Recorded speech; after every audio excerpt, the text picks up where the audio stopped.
Ladies and gentlemen, thank you. It's a little bit after 8 o'clock, but we've had a good couple of hours. I've enjoyed it and hope you have. And if I can find my place on the agenda, we'll go there as soon as I find it. And I do believe it is the approval of notary publics. So if everybody, right after approval of notary publics. Everybody's here, it's going to be here. Madam Clerk, would you read the list of applications of folks who would love to be a notary public in the County of Sullivan?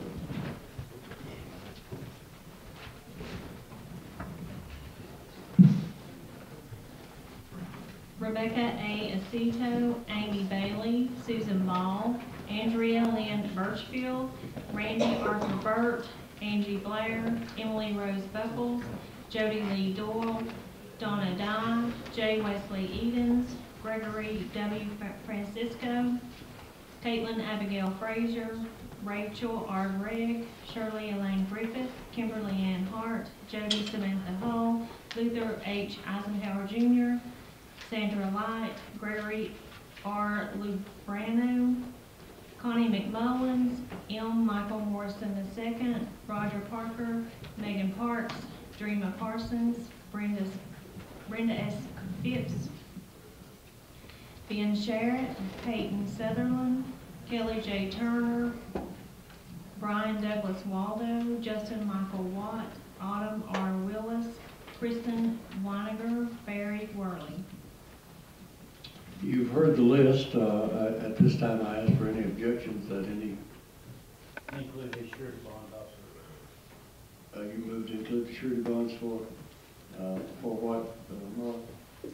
For the notary public? Yes. Okay. Motion to approve. Second. Motion approved, Commissioner Cole, second by Commissioner Wood, to approve the list as read. Any discussion?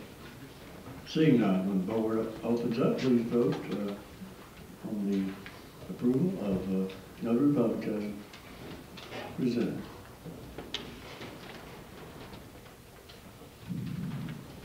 Has everyone voted?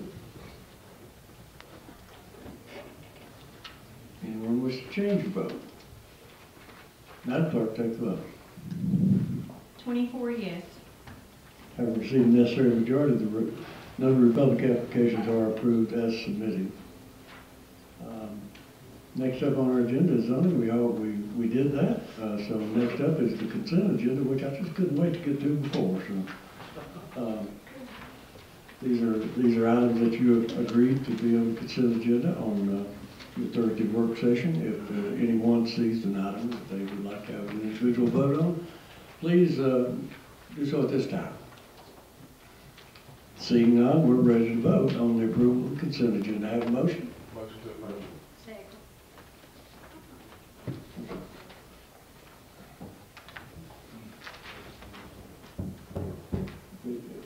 Don't have any more. We can do a roll call now.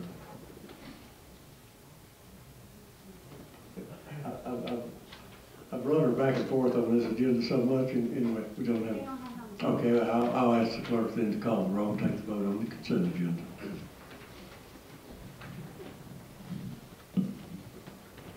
Aker, Yes. Broughton, Yes. Blaylock, Calton, Cole, Yes. Crawford, Yes. Cross, Yes. Crosswhite, Gardner, Yes. George, Glover, Yes. Parker Road, Yes. Hutton, Yes. Jones, Yes. King, Yes. Leonard, Locke, Yes. Morrell, Yes. Scholl, Yes. Stanley, Starnes, Stidham, Yes. Vance, Yes. and Woods. Yes. Would anyone like to change their vote? 24 yes. Having received the necessary majority, which is a unanimous vote, the consent agenda is adopted and became the law of the land. Next up, on our resolution agenda, under old business, ready for item number 2, and Commissioner Jones, for what reason? Oh. Commissioner Shaw. It had my resolution up there now.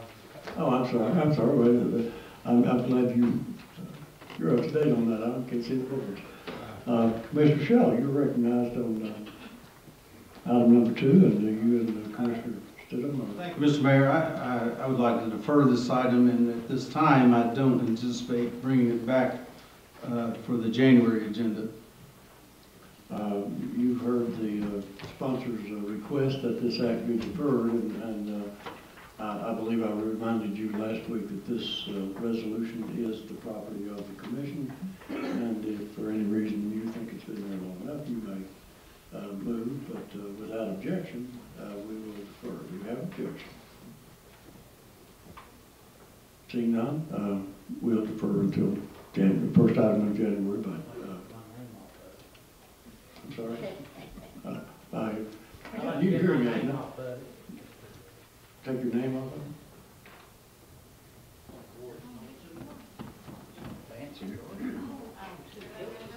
Okay, let's get this cleared up right now. Commissioner Shaw is the sponsor of record, and Commissioner Stidham is the co-sponsor. Commissioner Vance has requested that his name be removed from sponsorship, whether that's on there by. He's not on there. It is on the board, and we will correct that error on the board. That is an input error. That is an input error, and we will correct that. Mr. Vance, you're not on it, so that's been corrected.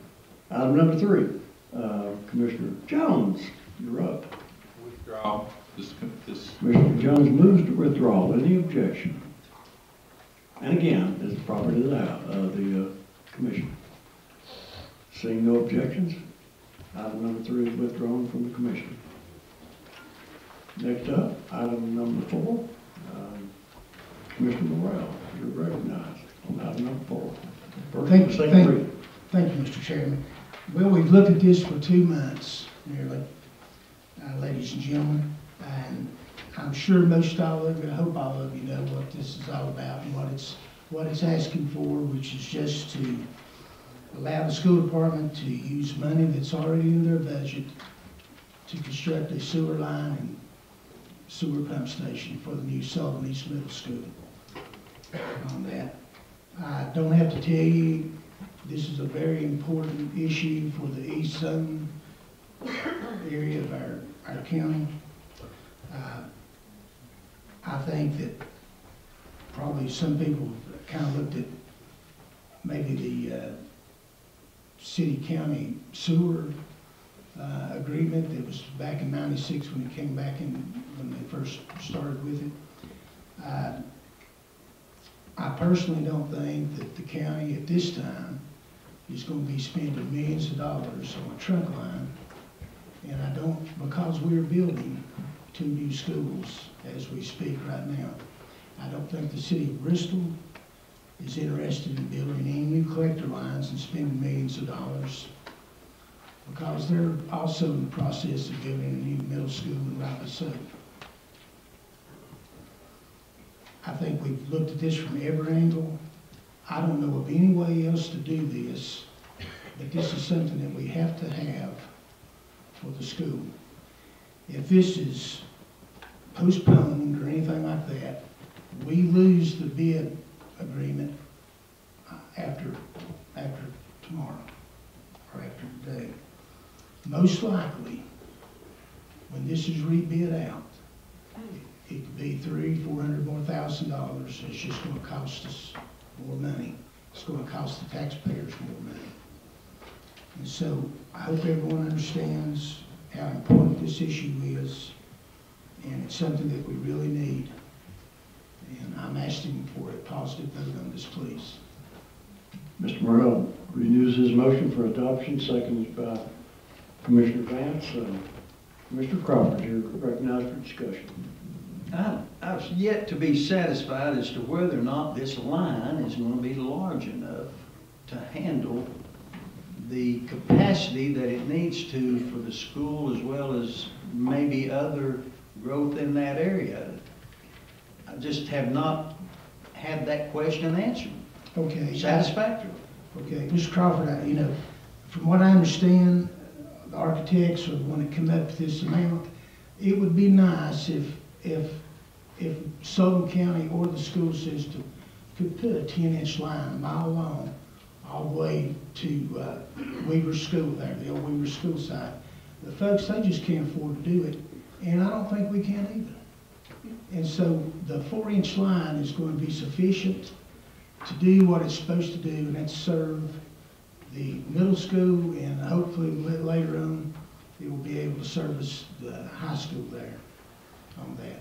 I'm no architect, I don't know, and I think it can allow for some growth on the line, Mr. Crawford, but it's not going to be like a 10-inch line would be or anything like that for sure. Well, we're saying now a little over $1 million to do a 4-inch line.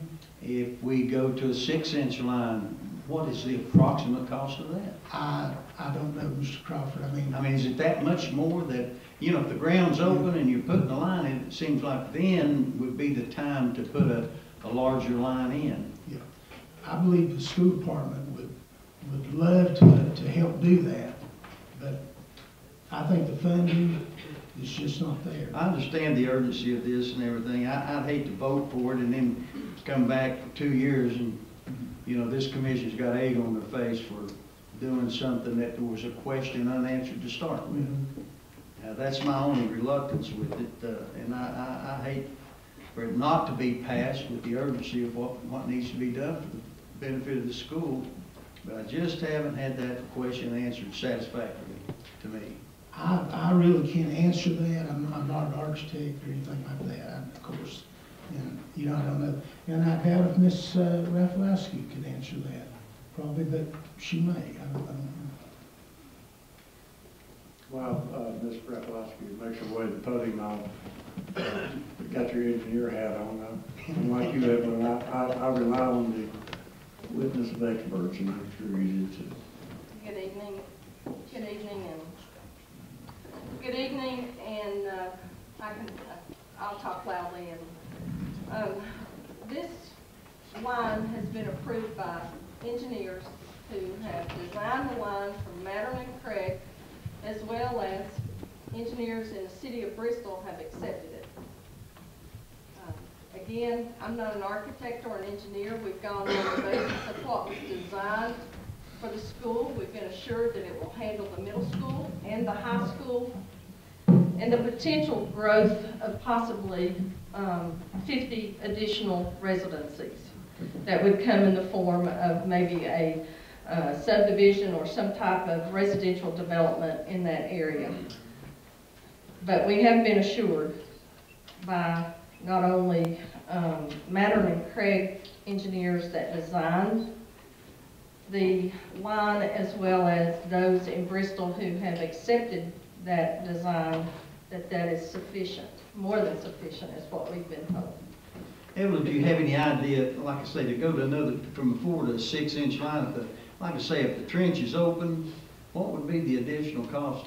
I do not, Commissioner Crawford, and I apologize for that. I know that we bid in September, or actually the bid went out in August, what was designed by the engineers and what had been accepted, and that was what was bid. So I can't tell you what the increase in cost would be. I know that we do have a bid that we felt confident with and felt like we had gotten a good bid. That bid will go away for us tomorrow. And we know that with the changes that have come in the past 3-4 months as far as tariffs and things of that nature, that if this project is bid again, we don't feel comfortable that the bid will come in where we are now. Okay, thank you. Thank you, Mr. Crawford. Commissioner Dwight King, you're recognized, Dwight. Thank you. back when the original school plans were drawn, sent to the state, and they came back, there was a on-site septic system for that school, and they rejected it. Said that you needed to go to the nearest utility and to get sewer. Is that correct? It was rejected. The wastewater treatment plant was rejected, yes. So you've had since what, a year now, since those plans were sent to Nashville to do this, and then all of a sudden, you know, tomorrow's the day that we have to do something? There again, it's the same scenario that we hear every time. It's a hurry up and let's get this thing done. We've got to have it done tomorrow. That bid was a bid. You hadn't signed any contract. And I'm sure that Joe Thomas and Thomas Construction Company would be glad to do that. But if it's not the right thing and the right thing to do, then so be it. They're not holding anything over our head to do this sewer line. I know that we're going to have a sewer line, but we haven't reached out and looked at all the options that we've got to get to this. And I agree with Commissioner Crawford. The people that I've talked to, which are engineers and architects, say in an ideal situation, that line will work. In an ideal situation. But if you have one little hiccup, and that 4-inch line is not able to carry the capacity, and all that sewage dumps back into the well and fills up, then all that's going to dump, and it'll go straight down to South Holston River. So, my thinking is, you know, we're talking about regionalism and everybody getting together and having all this stuff and working together. Has anybody actually sat down with Bristol and say, what if we put an 8-inch line? What if we do a connector from, say, the breaking point down and take care of East High School? East High School's got problems with their sewer, and everybody knows that. That's nothing that we can hide. They've got problems. When you've got stink in the high school, we've got problems, and then we've had problems. And how old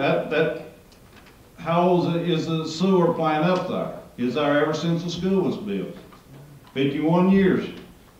And, you know, why don't we go together and sit down with Bristol, sit down and see if we can come up with a compromise, see if we can come up with something that would help Sullivan County, would help Bristol, would help all the taxpayers in that area up there, and maybe we'd have a little growth up there. Since the school was built, and this is all I've heard since all this school was going to be built up there, oh, there's going to be all kinds of subdivisions, there's going to be all kinds of restaurants and all kinds of stuff moved in around this school. If you don't have an adequate sewer, there's not going to be anything, just like it has been for 51 years. So let's get together, go to Bristol, sit down with Bristol, and have a work session. And in this agreement right here, it says that the mayor is the one that goes and meets with those people. That's what this says, and I don't think this is out of text yet. It hasn't run out, and we've still got a sewer agreement. And there again, we put $22 million out here in trunk lines, and all we're asking is a little bit of help from one of our cities. And if we don't want to do this, let's just have an agreement with Bristol and Sullivan County to do this. And then, because it won't be too long down the road, we'll be doing the same thing with Kingsport on the high school. We're going to have to hook sewer to that. And, you know, I've had a little experience with this. We just did our ag center. And we didn't have to run any lines. They brought it to us. But we negotiated with them. And they saw that there was something there that was going to benefit all of us. And then I think this school is going to benefit our east end of the county.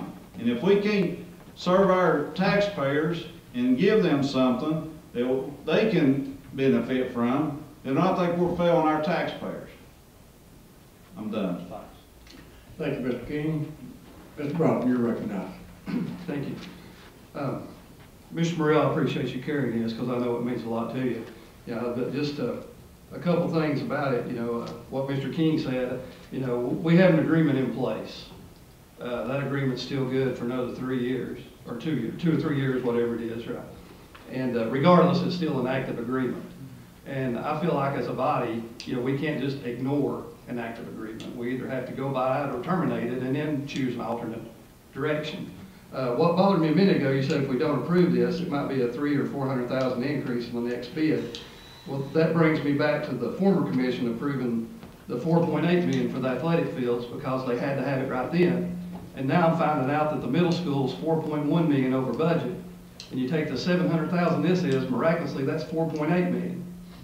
I can count, and the numbers are confusing to me because I don't understand how we had to have $4.8 million for athletic fields, but we're $4.8 million over this middle school project.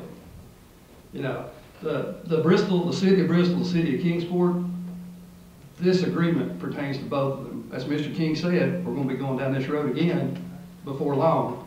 And if we don't settle this, we'll just be hashing and rehashing. We need to figure out what we're going to do, either go by the agreement, not go by the agreement.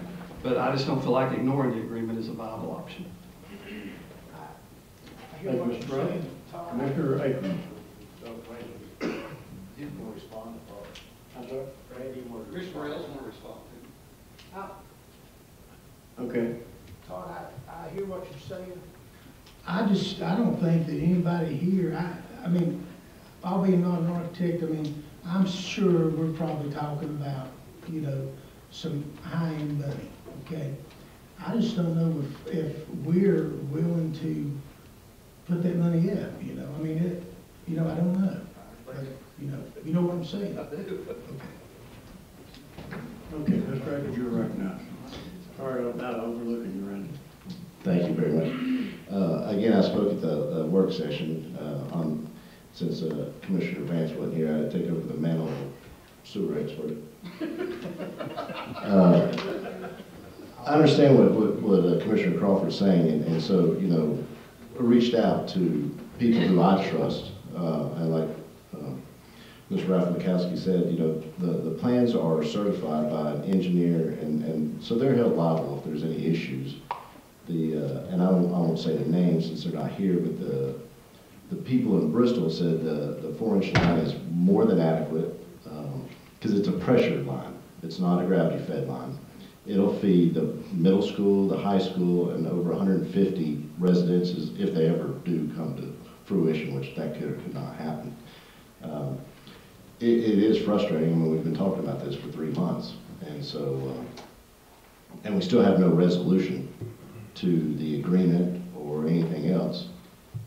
At some point, we have to make a decision to move on. And so, from a standpoint of, is the line fine? Yeah, I guess so. Everyone seems perfectly fine for that size line and everything. So. Thank you.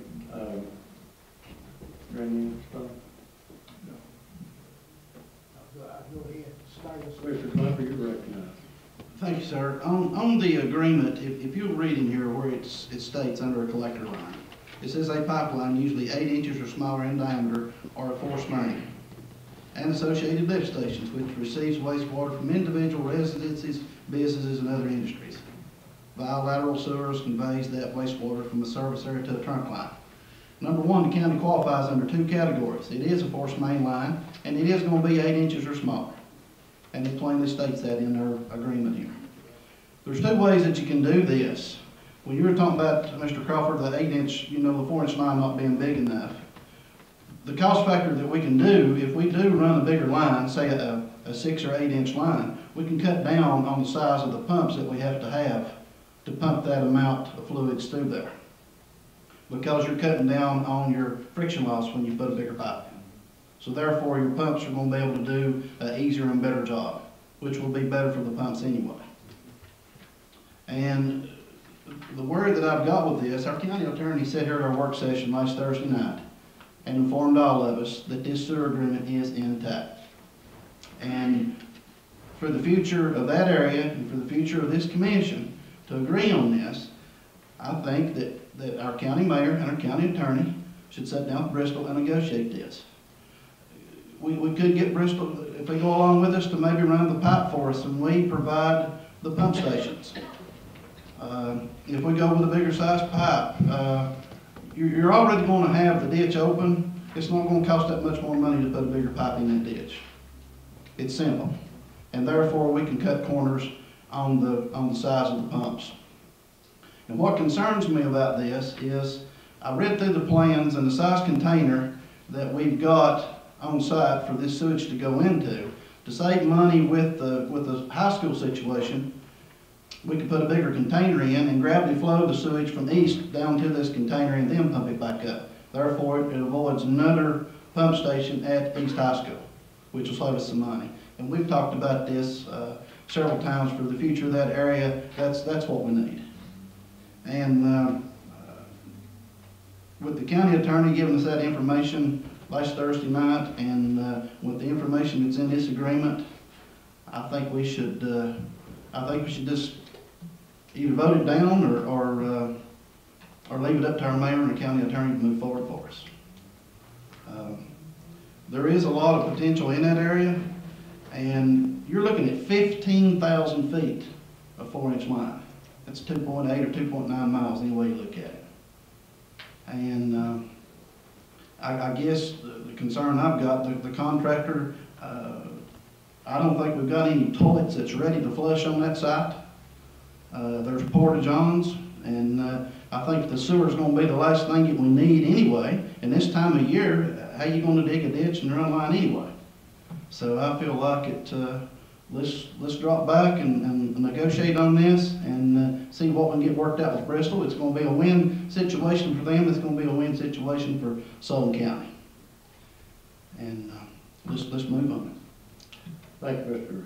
Glover. Commissioner Hutton, you're recognized. I've been thinking about this and reading through this agreement for a while. I can tell you from the conversations I've had with folks in Bristol, they don't read it the same as Mr. Street.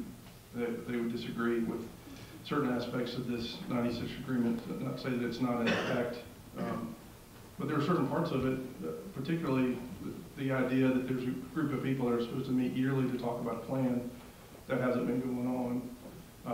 I mean, so if we're going to live by it, then we need to live by it, but we haven't been living by it. There's other aspects of it as well that raise some questions in terms of the definitions, and even where things are defined as residence, business, and industries. It doesn't mention schools. It does when it talks about government buildings.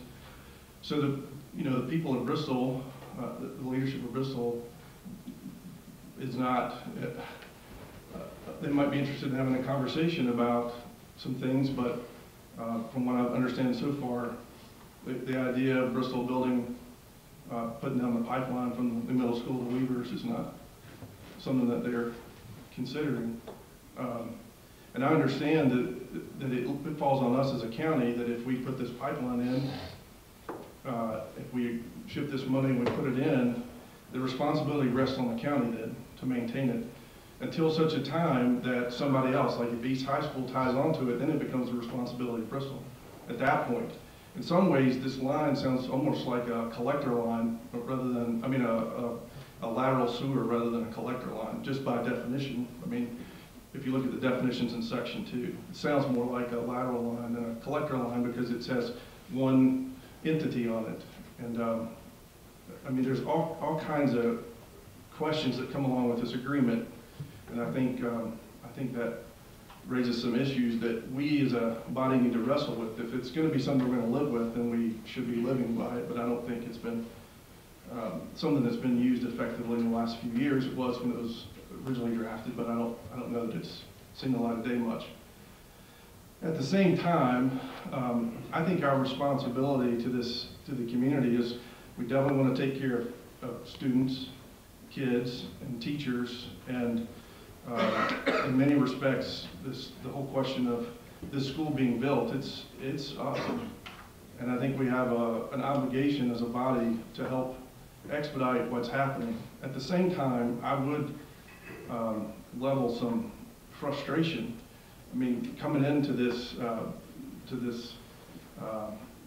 Board of Commissioners, there was all this issue about the high school not having a road, and the first thing we have to deal with is a pipeline. And it's coming to us at the 11th hour with a lot of push. And that means to me that I'm wondering who's behind the plan, who is orchestrating the plan. I mean, I grew up in a family of general contractors. So in terms of construction, that's the family that I grew up in. I'm doing something else because I don't have any ability to build anything. Anything I built looked terrible, so they told me to go to school and learn, do books. So,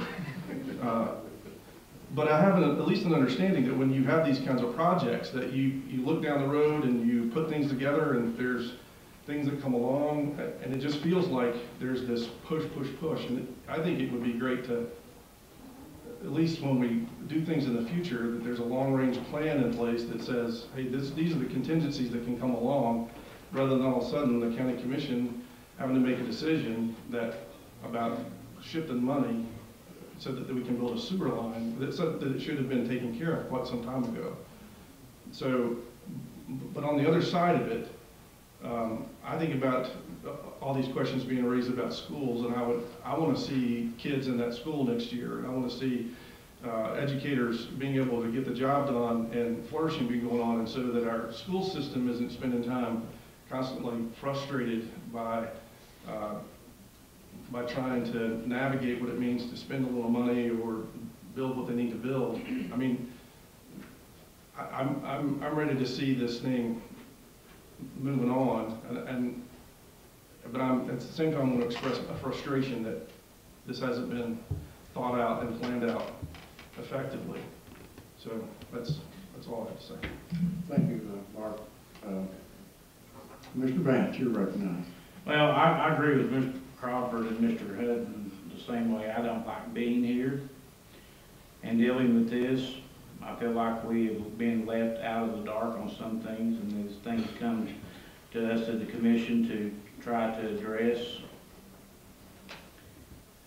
But we have to remove those feelings, and we have to look at the resolution. The resolution is clearly asking, the school board is asking for permission to use funds that they have to extend a sewer line to accommodate the middle school. The issue with the sewer agreement, this county commission has not looked at that in several years. We've not looked at even putting a trunk line, 10-inch trunk line down the Weaver Pike. That's something maybe we should have been looking at, trying to service that area with sewers. You talk about going to a 6-inch line or an 8-inch, 10-inch line to make it actually a trunk line. The question in my mind, why would the school department use their own funds to put a trunk line to accommodate a community? That's the government's function. That's not the school department's function. School department function is to build this school. Do I agree with all the communications or the lack of communications involving this? I don't. I have talked to the developers of this middle school. They said they're going to be ready in April, May to actually tie on as they finish the inside of the school. Is it going to cost the county more money to delay this, to have to rebid it out? Could be. Is it going to delay the construction of the school? It could be. There's a lot of things I don't like about this resolution. There's a lot of things I don't like that's happened and took place, and I agree with Mr. Hutton. Most of the time when a development occurs and you buy a piece of property, the first thing you want to do is, first of all, it's going to be suitable, and you're going to determine the utilities, accessibility of the utilities. You're going to look at the cost of developing the land, and a lot of things that's not been communicated back to this county commission. I'm one of the commissioners that supported this school bond. And I hoped, and I've had this conversation, I had hoped that everything had been positive on this whole project. And I had hoped that there would have been a project manager that would see through all these different categories of issues that had the history and the knowledge on how to develop a facility. We've not had that. The education does a great job in educating their kids. They're not gonna build a house for me, I can tell you that. I'm not gonna even build a house for myself because I don't know enough about it, okay? So I want us to keep down to the principle of this resolution.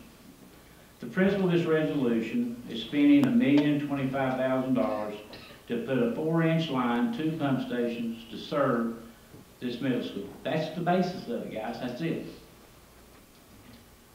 Is it the ideal situation? Absolutely not. Would we be better off putting a 10-inch line down there? The question goes back to who's going to pay for it and how much is it going to cost. And in my opinion, and I talked to some people, you're probably talking in the neighborhood about $4 or $5 million to put a 10-inch line. So the question I posed to each one of you all, we want to argue over about the sewer agreement. A trunk line is 10 inches or better. Anything less than 10 inches is considered a collection line. And so the collection line is a responsibility of the cities, and the county is responsibility for the trunk line, which is 10 inch.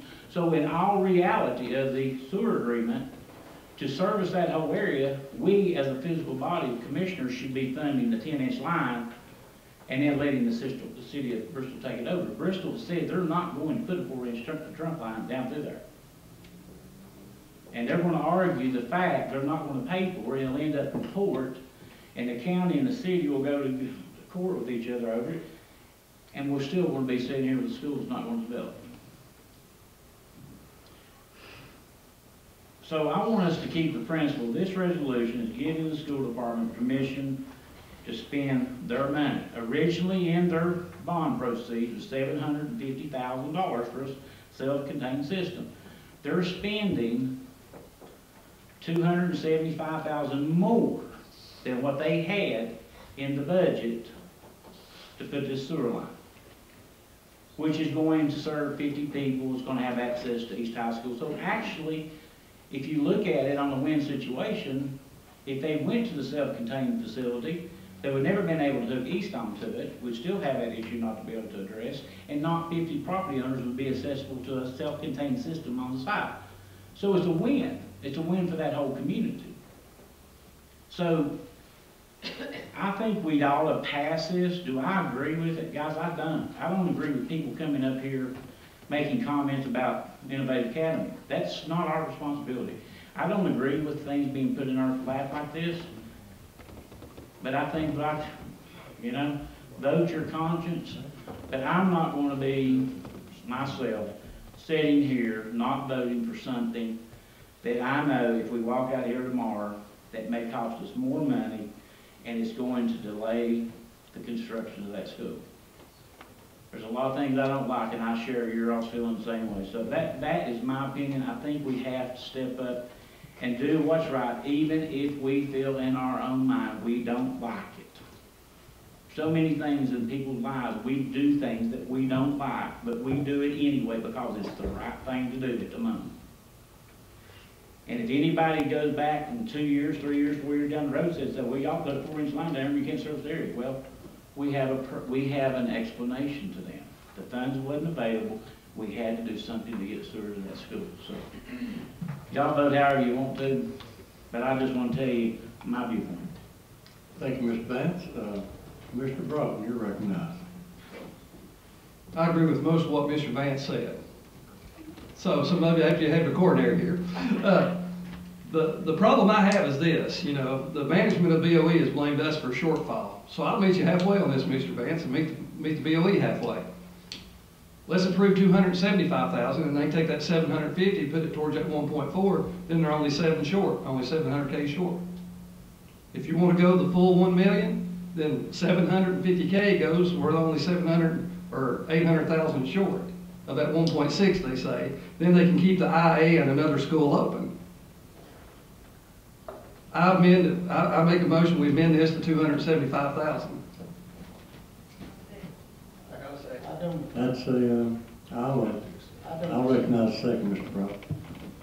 Thank you. Second, Abstain. Anyone else? Mr. Mayor, I don't accept that. You're recognized. I don't accept that amendment. You don't accept that amendment? No, sir. And the amendment was, Madam Clerk, to amend it from, the number it is, 200, Mr. Crockett, 200. 275. 200, yes, I thought. We'll take that because it's easy to keep record of. Yes. Any discussion on the amendment? Commissioner Vance, you're recognized. Well, I'm a little bit confused. So you're going to amend it to 275,000? Yes. Where's that 275,000 coming from? Out of the general fund of the county? No, sir, their own money. They said they had 750 put back for this. Right. So really all they should need is 275,000.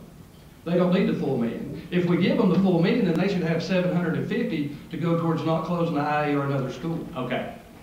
And Mr. Rafalowski, she may want to respond to this, but they're leaving a contingency in the project of the middle school somewhere in the neighborhood of about 1.2, 1.3 million, because there's some rock that's going to have to be moved that was not. So they're not wanting to empty their contingency out. So we can approve it at 275. They spend the 750. They're going to have to come back in here again and ask for additional money out of the reserves to finish the project. So what they were trying to do is not completely deplenish the reserve account, their contingency money for that project. Am I right? You're exactly right. That reserve was set up specifically for this sewer. We have absorbed that original 750 that was set aside for that wastewater treatment plant. Where was it absorbed? It's absorbed in the entire budget for both schools. It was absorbed It was throughout the split budget. between the two. It was absorbed throughout the budget, yes, sir. Yeah. In the list that she gave me, they're leaving 1.23 million in a contingency, okay? So they're only using 275 out of the bond proceeds. And maybe that's another problem, if we all got the same information. I know that you got information I didn't get. And when I asked the same question, I got a limited amount of information. Maybe if the entire commission got the same information, we wouldn't be having this discussion. Well, Mr. Brown, I went over and sat down and met with them, and that's what I tried to do. I asked publicly. Well, I mean, that's between you and them. I'm just saying, Aware. I wanted to get, before I put my name on the resolution, I've got to study the issue before I put my name on it. So I went over and spent about an hour, and I want to encourage all of you, if you have a question, pick up the phone, go talk to these elected officials, department heads, and try to get the answers yourself. And I've actually shared this information with other commissioners have asked, okay? So I'm not trying to hide anything from anybody. Well, I'm not saying you are, but Okay. like you just told me, you shared it with other commissioners that asked. That asked. Why did they have to ask? Why did the director of schools not give it to every commissioner when they gave it to one? That's the problem.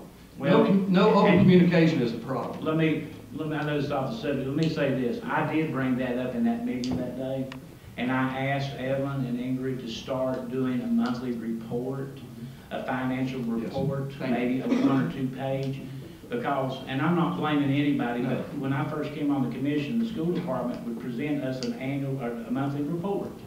And we had a lot more information to look at.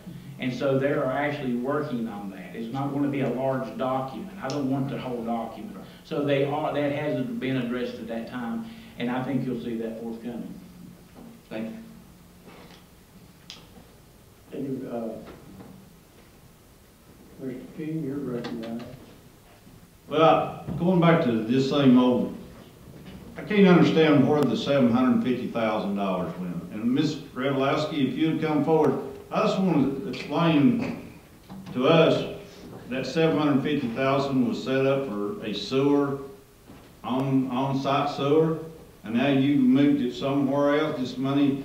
So is that going to be a common thing for us for now on, that if we need some money over here, we'll just take it out of this pocket and put it over here? I thought we had a budget. I thought we had it when we do a contract, it's a line item, there's money in each line item for a certain thing. If you're going to have asphalt, it's a certain number. If you're going to have steel, if you're going to have concrete, these are certain numbers that you've got. And that's where it's supposed to go, is in that building, not somewhere else over here on this other school building we're looking at. So explain to me how you spent the $750,000. That $750,000 that was in the original budget has been absorbed within the school bond budget for the school. to say that it went specifically to this one thing or this one thing, I can't say that right now. I can tell you what the bid came in as, and that's where we put all the, we did everything we could to make the bid work. And when we saw that, what the bid was and where we were on building these two schools, that's why we set up the reserve last summer, because we knew we would need the additional monies for sewer. Okay, so when you did the original, you could have put in there an 8-inch sewer line to Weavers. But you had X number of dollars, and to get something of a sewer line, you said, this is how much money we got. Architect, you draw us up a plan using this amount of money, just so we can barely get to Weavers with our sewer. Actually, we did not say this is how much money we have and do this. They came back with a design that was suitable for the two schools. And then that was bid out. That went out in August. And the bid came back in September. We didn't specify do a 4-inch line or a 6-inch line or an 8-inch line. We said we have to have a sewer because TDEC came back and said we had to. This is what the engineers came back with. Was there say, if we do a 4-inch line, it's going to be $1 million. If you do a 6-inch line, it's going to be $1.5 million. If it's 8-inch, it's going to be $2 million. No, sir. I did not ask that question. I didn't ask for a different size of line because the what came back to me, the proposal that came back via the engineers through Mattern and Craig and was approved by the engineers in Bristol. Okay, let's say I'm going out to buy a car. I've got a budget. I can spend $50,000 or I can spend $10,000. So you told the architect to draw us up something, it didn't matter what it cost. No, I never said anything about it doesn't matter what it costs. Well, What was requested is what do we have to make this work? Now, if there's an interest in having more, a larger sewer line, that's beyond us. This is what came back as what we needed or we had to have that was sufficient for us to operate. I think that's where this whole body has got a concern. You was turned down, and instead of coming back to us and saying, you know, it's probably going to take some more money, or we're going to have to move money from here to here to get this thing done, nothing was ever said. No, sir. Certainly, we never came back and said we need more money. And again, I never knew that a county city sewer agreement existed until I could get you the specific date, but it was probably early November when that came to my attention. I apologized for that at the last meeting, but I don't think I was the only person in the room that didn't know about a city-county sewer agreement either. Well, we built a trunk line from the hospital in Bristol to the racetrack, and then when the Pinnacle was being built, took the TIF money, and Bristol built a trunk line to connect all that. So, you know, it wasn't hidden somewhere. If the architect had knowledge of this, being from Sullivan County, I mean, you would think that the architect would have knowledge of this. Well, I think Mattern and Craig actually has more experience in that area than anyone, and most likely the architect. But here again, I didn't know it existed. There again, she's got to put her stamp on it, and she's got to stand behind it. And then she may go to another engineering firm to get it, but still she's got to put her stamp on it, and then it comes back to us. And there again, where's our project manager at? You know, who's out here looking over this stuff as these schools are being built?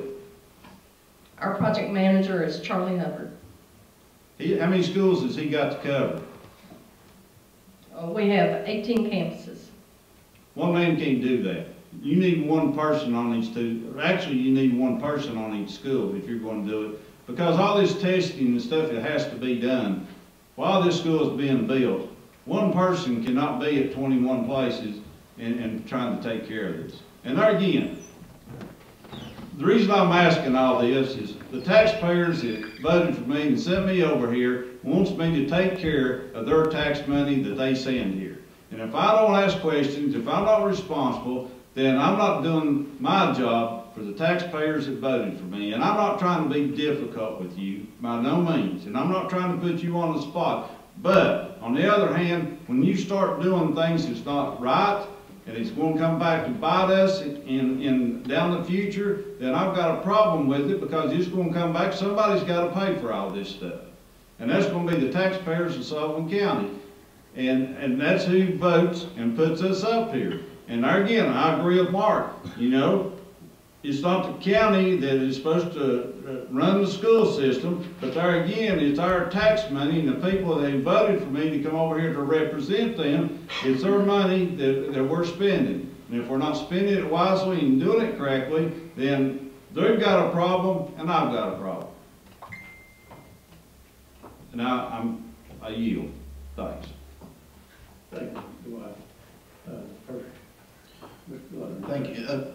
Mr. Evelowski, I talked to you early in November about the sewer agreement, correct? Yes. And I told you what the circumstances were and what we were looking at. Well, a few months ago, when you guys voted on the, I think it's 4.8 million for the ball fields at the high school, and it came about that we had, I think it was 2.8 million set aside for the sewer agreement, or for the sewer lines at the middle school. 1.3. I thought we had 2.4. Mr. Williams, or Commissioner Williams at that time, was questioning that we had 2.4 in there. I'm not sure where that came from, but in that reserve, we have 1.3. So now you got 1.3 in. No, Okay. we've always had 1.3, sir. 1.3. Yes, sir. Okay. Well, maybe I'm mistaken on the numbers, but I think that's what was, yeah, different count. A few months ago, the Board of Education decided that they did not want to build no road, that they wasn't in the road building business for the high school. And now we're in the sewer business. I call for a vote on this thing. Let's just vote on it. Mr. Glover, call a question on item number 4, David Jones. That's, we're cutting some people off, and I want to ask you for clarification. Are we voting on the amendment, or did we not accept the amendment? So the amendment, the sponsor didn't accept it. So we're only voting. Good point, Commissioner. The sponsor didn't accept the amendment, and I don't think Mr. Broughton wanted to bring it to the vote. That was my interpretation, is that right, Tom? We have a call for the question, and we're going to cut some. Doesn't appear that we'll cut anybody off. We'll be on the question. I'm going to let Mr. Morrell have the final say, and we'll vote. That's it? Thank you. Mr. Morrell renews his motion for adoption, seconded by Commissioner Vance. When the board opens, please cast your vote on the motion to approve item number 4 on today's agenda.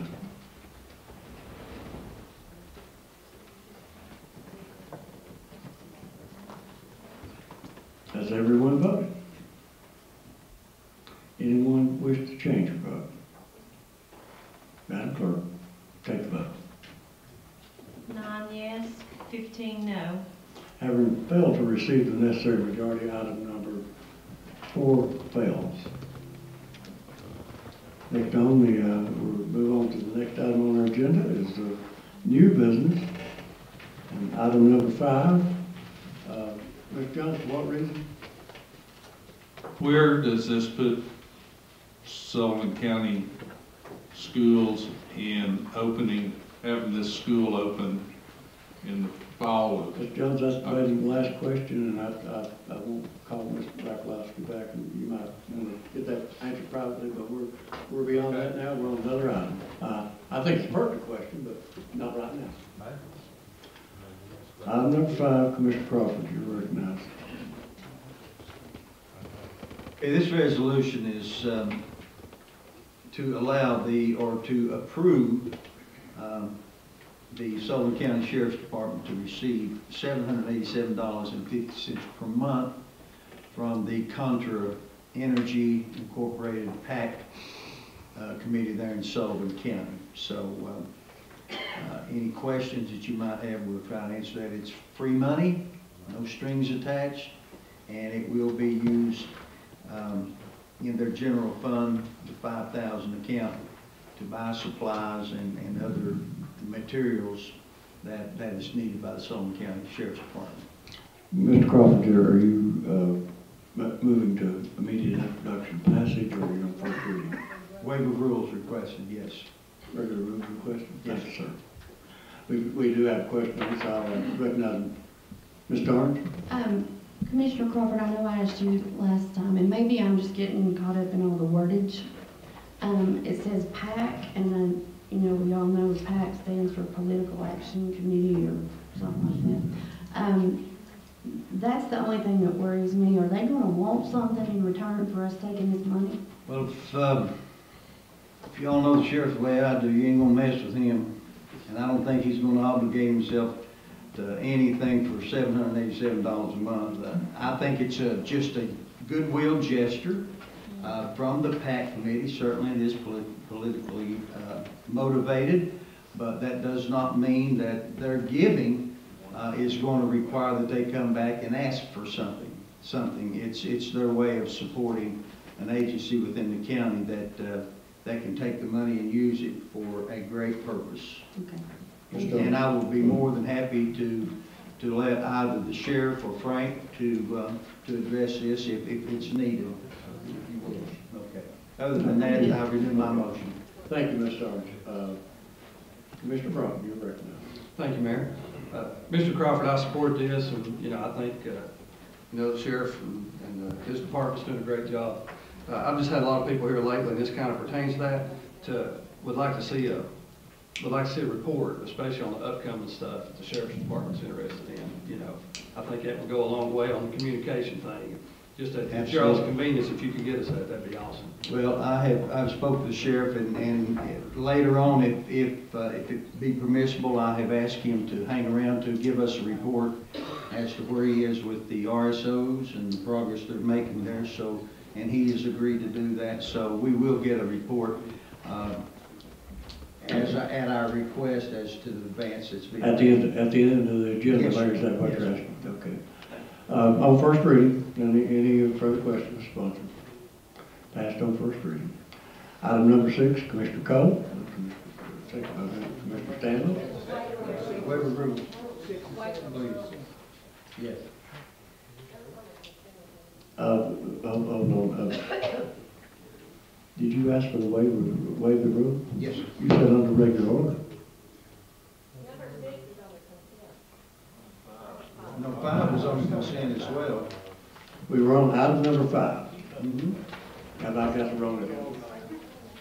Commissioner Crawford and Commissioner Harper wrote sponsored item number 5. I asked if you wanted to suspend, to waive the rule for immediate introduction and adoption. You said on regular calendar. Did I misunderstand that? I don't remember saying that. It doesn't matter. Let's go back and do it right. Okay. It really doesn't matter whether If you say I said it, I said it then. But I beat you at high noon here in the street, we'll argue about it. No, if you want to go to those tonight, I would request that we waive the rules and go ahead and vote on that tonight. that's a proper motion. Commissioner Crawford moves to waive the rule for the immediate introduction and adoption of item number 5, seconded by Commissioner Harper. And we're open for discussion, further discussion on the motion to waive the rule. Ms. Calvin. Could I be a co-sponsor, Commissioner? Without objection. Without objection.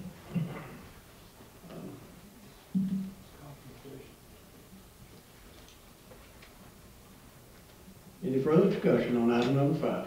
Requires 16 votes for passage. Seeing none, we're ready to vote. Madam Clerk. Vote when the board is open.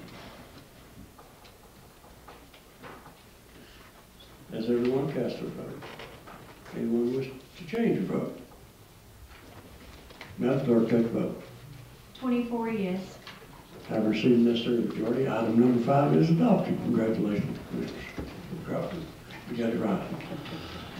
Is everybody in agreement that we go on to, is everybody in agreement we go on to 6? Okay, we're going on to 6. 6 was consent. Okay. Well, that's what you're talking about, Virginia school, 6 and 9. You never know. Item number 6, Commissioner Cole, you're recognized on item number 6. Mr. Chairman, this was on the consent agenda. I'm sorry? It was on the consent agenda. It was? Okay. We didn't get it marked off mine. It's marked off now, so I'm going to go back to item number 7 on consent also.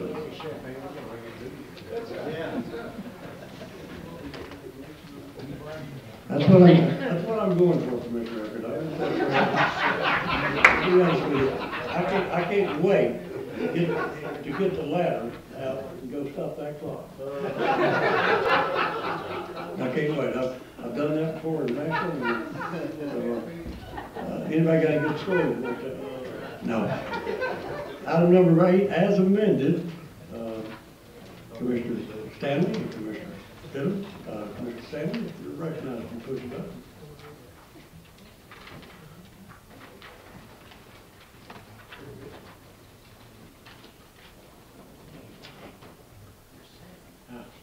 You're recognized. Thank you, Chairman. This is authorizing the Sullivan County purchasing agent to enter into a lease agreement. And we do have an amendment here, so we're going to amend it. It's authorizing the county mayor to enter into a loan agreement with the Bank of Tennessee to finance the sheriff and jail vehicles and the equipment. So we'll be striking out that lease agreement, and he'll be entering into the loan agreement instead of the lease. And the sheriff is here, and Frank is here. If anybody has any questions, they're asking for 38 additional vehicles, which are Ford Explorers. They are already ready to go. This is in Murfreesboro. They've already got the vehicles there. The reason for going into the loan agreement is because it's like 3.95%. I think it's a lot cheaper than going with the lease. So if anybody's got any questions, I'll be more than glad to let Mr. Frank or the sheriff answer. Ms. Stanley moves to adopt amendment number 1, which rewrites the bill, seconded by Commissioner Stidham. And so she accepts the amendment.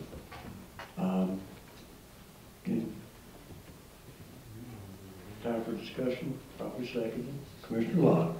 If you could add me as a co-sponsor on that, anytime we can utilize safer equipment for public safety servants, it's a good thing to do. They've had a lot of issues with the cars they're in now. So keep that in mind when you vote. Thanks. Commissioner Shaw, you're recognized. Thank you, Mayor. Jeff, I'm going to vote for this, but I just want to give you a heads up. When we later on get into our budget discussions with you and Frank, it'll be of interest to us. You know, your numbers of vehicles you have in your fleet, the type, the mileage, categorize them by, mileage bracket.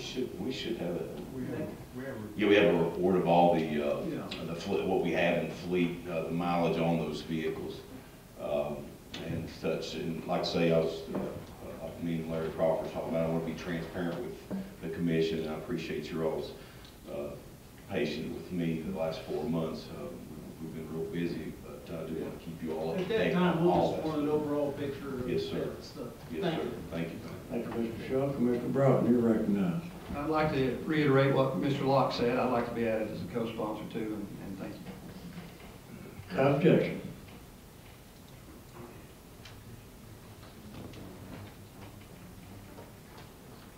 Can I change that to the lease agreement, not the loan agreement? Is that, I think you might have sponsored the loan agreement. We went from a lease agreement to a loan. Correct. Well, there's been some new developments about 5 o'clock this afternoon. Hot off the press. Yeah, hot off the press. Frank, we're all about communication now. The ink's not even dry on this yet. Chris in purchasing received another quote from a leasing company at a lower rate than either Bancorp offered us with the lease agreement or that the Bank of Tennessee has offered us for a loan agreement. This came in about 5 o'clock this afternoon.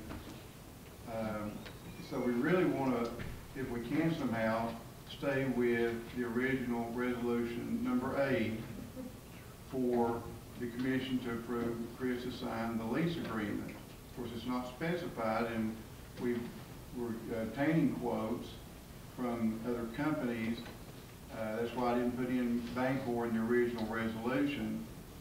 That's who gave us the first estimate, but their interest rate was 5.5%, and they said if the feds raised the rates, that they would raise their rates. It was prime plus a quarter, prime and a quarter for Bancorp. And this company here provided Chris this quote today about 5 o'clock at 3.79%, and they've done business with them before, either with the school or highway or another department here in the county, so it's not somebody that we've never done business with before. So it's kind of a new development.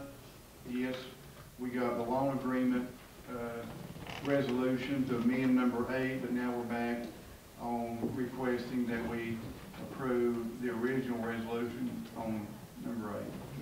I'd like to make a motion then. Move on with this, we will, but it's up to you. Just now finding out about this. Can I make a motion to drop the amendment then? I would leave the motion to withdraw your amendment, Yeah. would be proper. Amendment number 1 withdrawn. I second back on the original resolution, which I believe Mr. Horn has said that they want. Look fast before it changes. Any further discussion? You understand? Okay, we have we have a motion for the immediate introduction and adoption of item number 8 as originally presented, adding Commissioners Locke and Broughton as sponsors of item number 8. Ms. Stanley moves for the immediate introduction and adoption of item number 8, second by Commissioner Stidham. Any discussion on any question before? I was ignoring them. You're recognized. I'm ready to vote. At the risk of being misunderstood again, Sheriff, I understand that some of these vehicles that are going to be taken out of rotation are going to be reserved for some of the RSOs. Is that correct? Yes, sir. The 14 SROs that were approved by the commission, 14 of the other fleet, what we're going to do, we're going to rotate fleet. These Chargers, I don't know if y'all realize, it costs them $650 after 30 miles of service. Only 30 miles, you can only imagine a year. And probably 14 months, these front ends are going out. It's costing us $650 and 10 hours of man hours. So the Dodge Chargers are really giving us a lot of problems. That's why we're looking at the Explorers. We've done a lot of research on this, and so we're going to back those Explorers up to our SROs simply because it makes sense. They're not going to be out on county roads driving a lot of miles, and then the other vehicles are going to go out on patrol for our fleet on patrol. So that's where it's more important. I too, Angie, would like to be added as a co-sponsor on this resolution. Yes, sir. I'm taking my own note now, whatever. Adding, without objection, Commissioner Crawford is added as a sponsor. Mr. Jones, your recommendation. Sheriff, I support it. The other 24 vehicles, what are you going to do with those? The other 24, of course, We've got the SROs, and we go 3 for their jail transport cars. Those are up about 150,000 per vehicle. 6 supervisors' car, that's going to back them down to our fleet on patrol. Then we have 4 canine cars. Each one of those are 150,000 plus. So no, I guess my question is, are you taking those other 24 and putting them somewhere? I think they need to go we're to backing deals. those down, and then we're putting the other on gov deals and selling them. Like Right, they're going to the deals and bids. like So, we've done all okay. summer. So we'll, what we, You're not increasing your fleet by 24 no, vehicles. we'll put Okay. 24 That's the on question. gov deals and Yeah, I sell them. support it. Thank you, Sam. Thank you, Mr. Jones. Commissioner Starnes, you're recognized. Commissioner Stanley, can I be a co-sponsor as well? Okay. Thank you. I'm sorry, Commissioner. I said thank you. I'm I sorry. asked her to be a co-sponsor. Oh, okay. I will And ask she you to said co-sponsor. yes. I write really slow. Only when I want to read it later. Got All objection? it No. does, that's voting in the affirmative, we'll just Are you taking a vote? You want to do a power vote on this? call for Let's question. put it on the board. Commissioner renews her motion for the immediate introduction and adoption by item number 8. Second, properly second. Madam Clerk. Over the board. Take the vote. Cast your vote on the board. Open. Everyone voted. Anyone wish to change their vote? Madam Clerk, take the vote. 24 yes. Having received the necessary majority, item number 8 is adopted as originally filed. Thank you. Appreciate you. Thank you, Sheriff. Item number 9, Commissioner Hargrove. Don't tell me it's on consent, please. You're recognized on item number 9, seconded by Commissioner Blaylock. I'm just gonna put this on first reading. First reading. Without objection. I'll give everybody a chance to ask a question, so we'll pass it real quick next time. Nobody wants one, okay. Item number 10, Commissioner Gardner, and second by Commissioner Crosswhite. Commissioner Gardner, you're recognized on item number 10. Thank you, Mayor. This is in regards to the interlocal agreement, the drug task force. This resolution comes to us by way of request from the Office of Attorney General Mary Staubus. And the question I was asked earlier is, do we already have a drug task force? And yes, we do. And since we receive federal money from the Department of Justice by way of the Office of Criminal Justice Programs, this resolution is simply a housekeeping item. Since we adopted the interlocal agreement, we have elected a new sheriff. And the language in the agreement will not change. What it simply is doing is, because Sullivan County Sheriff's Office is part of the interlocal agreement, we have to not necessarily resubmit it, but this brings it up to date. By approving this, we're putting Sheriff Cassidy's name on the interlocal agreement.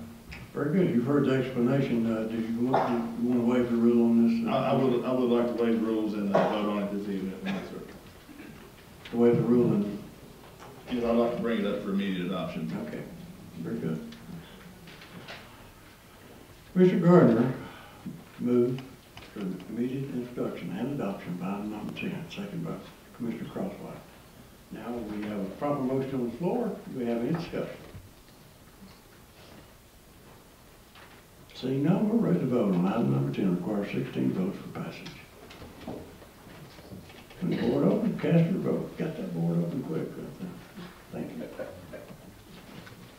Get closer to midnight. Everyone voted. Anyone wish to change their vote? Madam Clerk, take the vote. 24 yes. Have received the necessary majority. Item number 10 is adopted. I saw somebody's name pop up and I didn't see that I ignored somebody. Somebody pushed the button.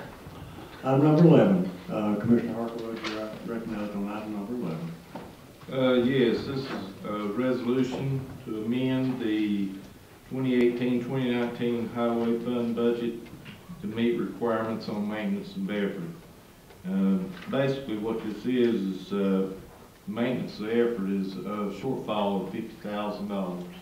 And I talked with our budget director, Larry Bailey, and he indicated that we can meet this by using the projected increased sales revenue and apply that money to the maintenance of effort. And he is here. Anybody like to have any questions answered? He's willing to answer those questions.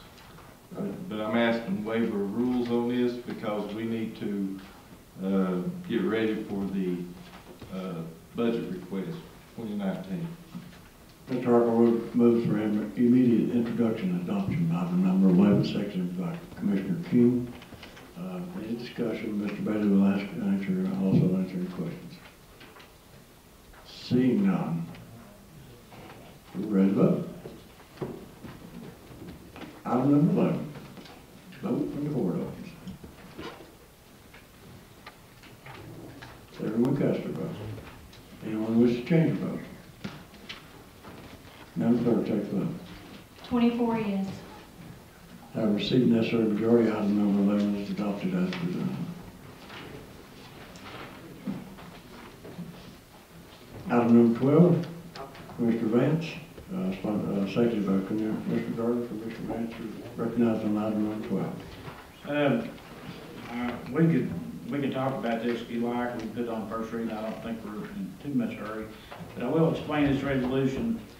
What this is, Networks Partnership, and also the development of the industrial park on Weaver Pike, which is Networks Partnership Part 2. They have received a grant in the amount of $1 million. And their purpose is they're going to extend rail service, which is a switching station. That's going to open up the industrial park to have rail service inside the industrial park, but it's also going to open up another business joining to that where they can have rail service. Rail runs by there, but they got to have a switching station to actually pull the cars off. It's going to really increase the marketing ability of this industrial park to attract businesses, so it's pretty good. The money that they're asking for is there is an account under economic development, and that count is about $600,000. And what that is when property is sold in an industrial park, and I'll use Tri-County Industrial Park as an example, or any of the parks, any of the partnership 1 or 2, is when property is sold inside that park, then the money off the sale goes back into an account. And Networks manages that department, that budget or that fund. They have control of that fund. And so what they do, if there's a need to put a road or do something inside those parks, they use that off of the sale of the property that they have sold. So what they have asked is to take $350,000 out of that to have the match to receive the $1 million grant for this switching station. When the property is sold, they will replenish that $350,000 back into that account, okay? So that money is not coming out of the county general fund. It's coming out a fund that was already established for economic development. So I'd like to go ahead and, I don't know if there's any rush. I don't know the timeline on the grant. I think they've already received it. They received the grant actually in May of 2018. And the project needs to be completed within 24 months. So Bristol, Tennessee is really excited about getting that industrial park up to where we can market it. So I'll answer any questions. You've heard the explanation, seconded by Mr. Gardner. Mark, you did that better than I could. First of all, Mark, I think this is a great opportunity. Please put me down as a co-sponsor. Absolutely. If you don't mind.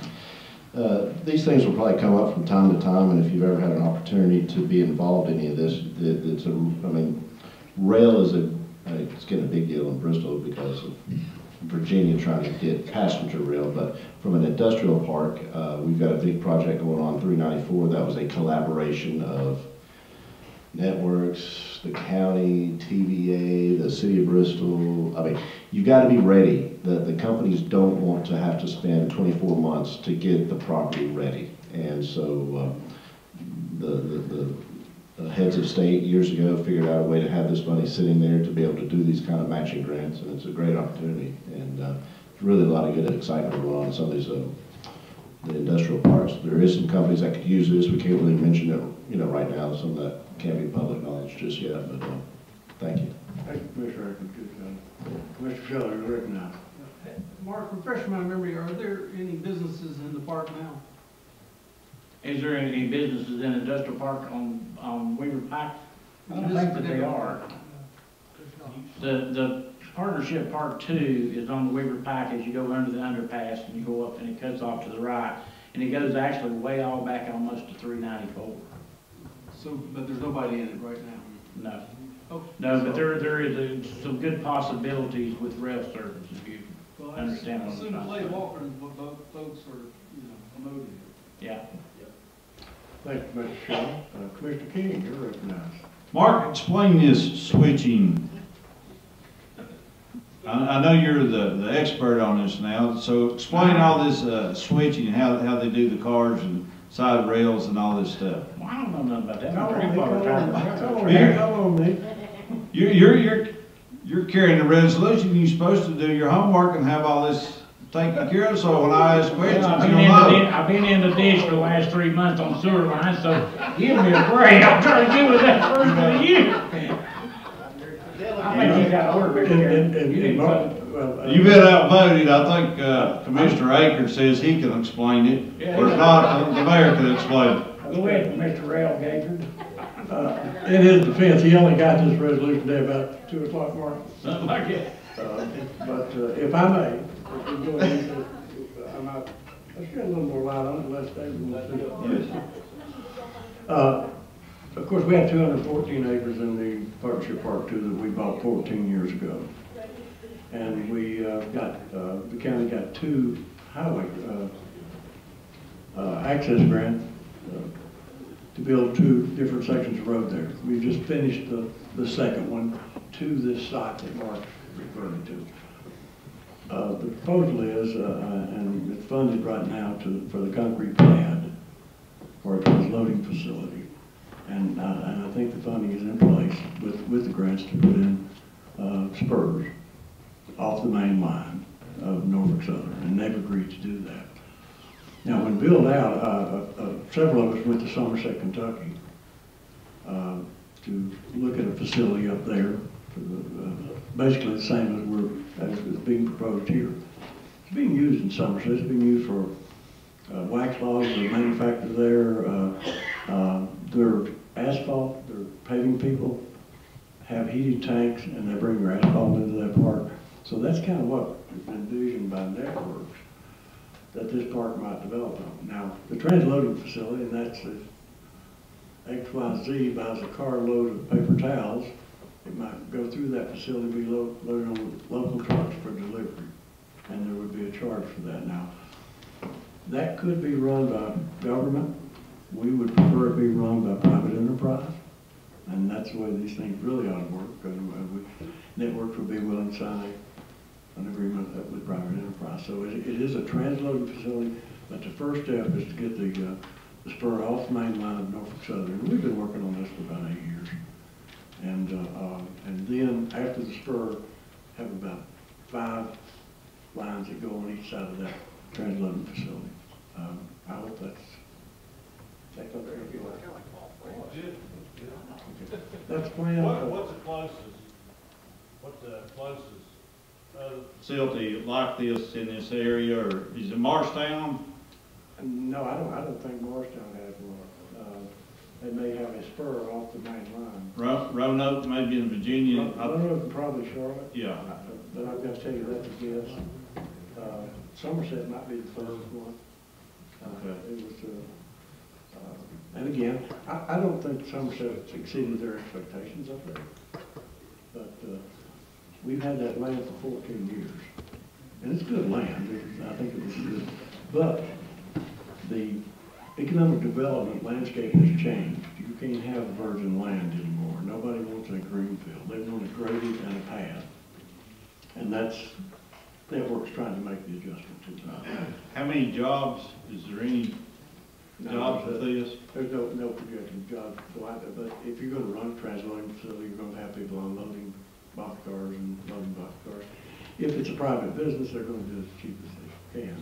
If it's a contracted business, a quasi-public-private operation, they may be, government and operated at a profit, just like we're doing now.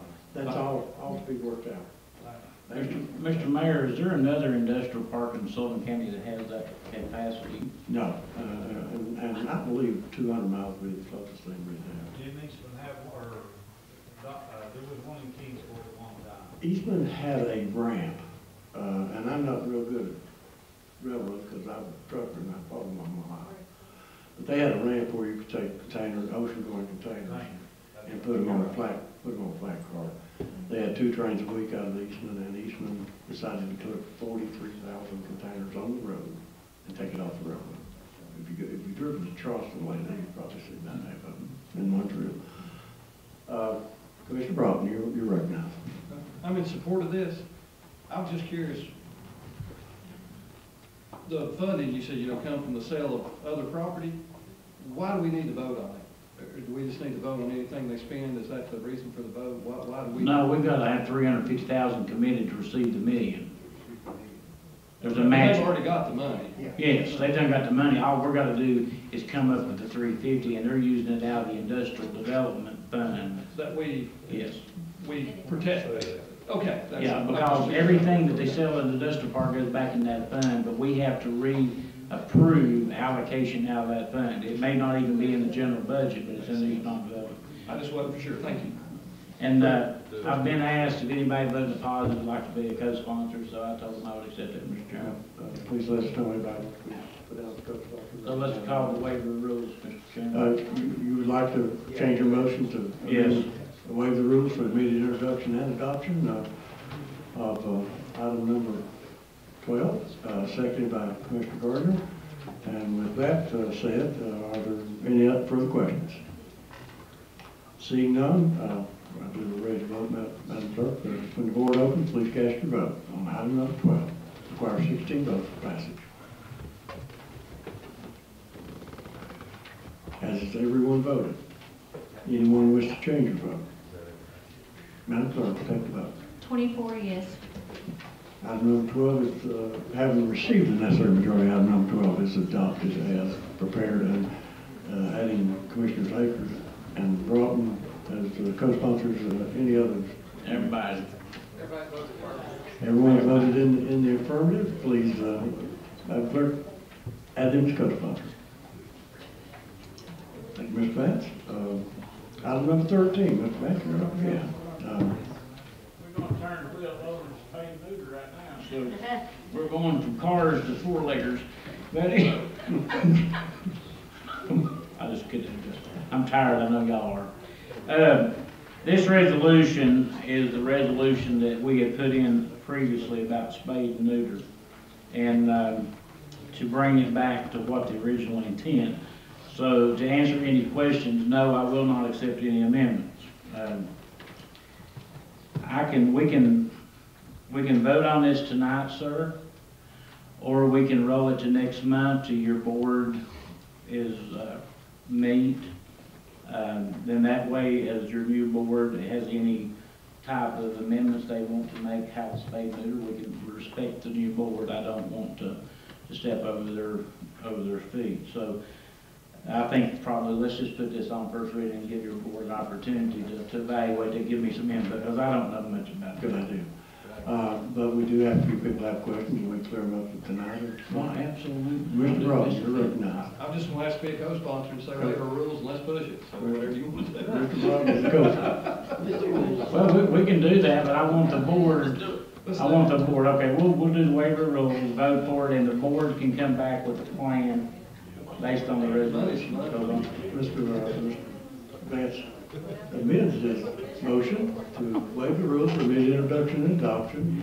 Commissioner Broughton is co-sponsor. Commissioner Shaw, you're recognized.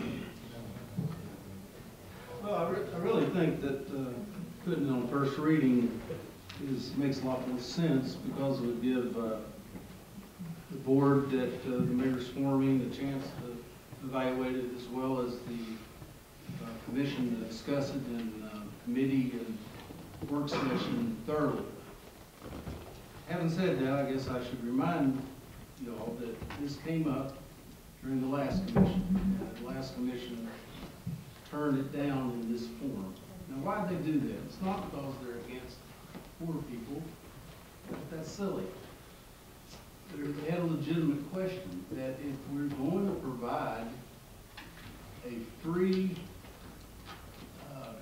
spaying and neutering to a pet owner, it brings into question, does the owner actually have the means to maintain a pet? Now, I've got 2 shelter dogs, and they're not cheap. You gotta feed them, you gotta take them to the vet, you gotta get them shots. Occasionally, they might get sick or injured. I mean, it's a real responsibility, and the commission should always advocate that people take personal responsibility. So if you're creating a free program, what you're doing is you're taking money from some taxpayers and giving it to other taxpayers. That's simply put.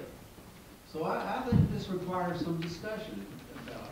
I mean, if the goal is to control the proliferation of animals in the county, that's an admirable goal. But you ought to think about what's the right way to go about doing it. And I think it'll require more discussion than just ramming it through tonight. Thank you. Thank you, Mr. Shaw. Mr. Shaw, reloaded. Nobody got that. I did. Commissioner Cross, you're recognized. Are there any private funds? I noticed at the bottom, we put, it says, County Commissioners hereby appropriates $10,000 for said purposes.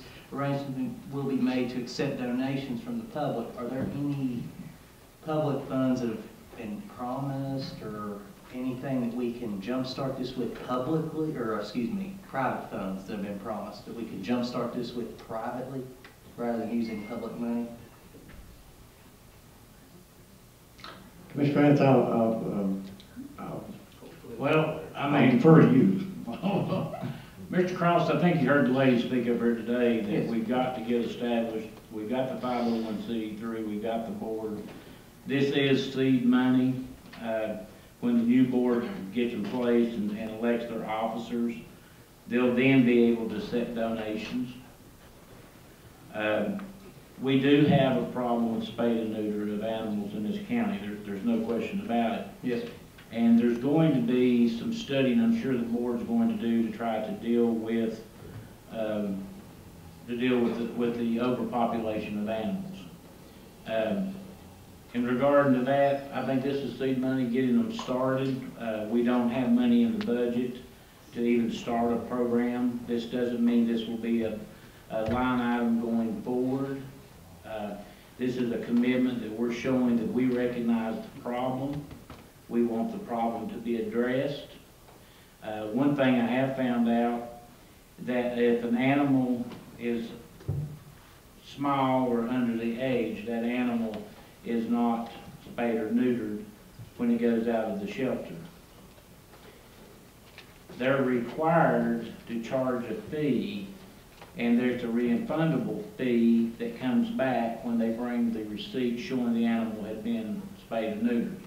I think that's something the new board is going to have to work on to make sure that state law says that that animal is supposed to be spayed and neutered, and there's a deposit held by the county. So the $10,000 is to help deal with all the influx of animals coming in. And I read down in Florida, actually when I was in Florida a couple of weeks ago, or last week, that where one county was actually having such a problem with cats, the government had started funding a spay and neuter program, and as they brought the cats in, they would spay and neuter them and put them back out in the community instead of euthanizing them. And I think that's a very humane way of doing it. So the new animal shelter board, in my opinion, I hope, I'm not gonna be on it, but I hope they will look at opportunities that if we do have a large influx of animals over there, instead of instead of euthanizing those animals, that they may find a release program to release those animals back out into the environment. So answering your question, I went around, I would just think it's a good faith effort for us to appropriate funds, and I think that the people will support what we're trying to do, but this is feed money, getting donations. I'm actually talking to Ms. Crosswhite about doing some things with my company in May to start raising money to try to help these animals and so forth, but I probably went around a long way to answer the questions. I understand everything you said. I agree with this. I agree with starting this. I agree with everything. And if there's any way that we could take private funds to jumpstart this, basically have a few big donors come in and say, hey, I'll put this much instead of, and I understand the good faith and everything going forward, saying, hey, we're behind this. This starts today. I get all that. I'm saying, you know, maybe we could do half. I'm not saying right now we vote on this halfway, or I'm not amending anything. I'm just saying, is there something private we could bring in, a private organization that will do part of this seeding for us? That I'm sure the board can come up with supporters for that. I'm sure they're not going to get 100%, but I think somebody told me, and one of the ladies back there, Liza Conway, maybe will tell us, $10,000 is not going to really do a lot of spending. It's not really a lot. So those may be cases that we don't have funds for. But that'll be left up to the board how they spend the money. They may not spend the $10,000, but at least they'll have that flexibility to do that.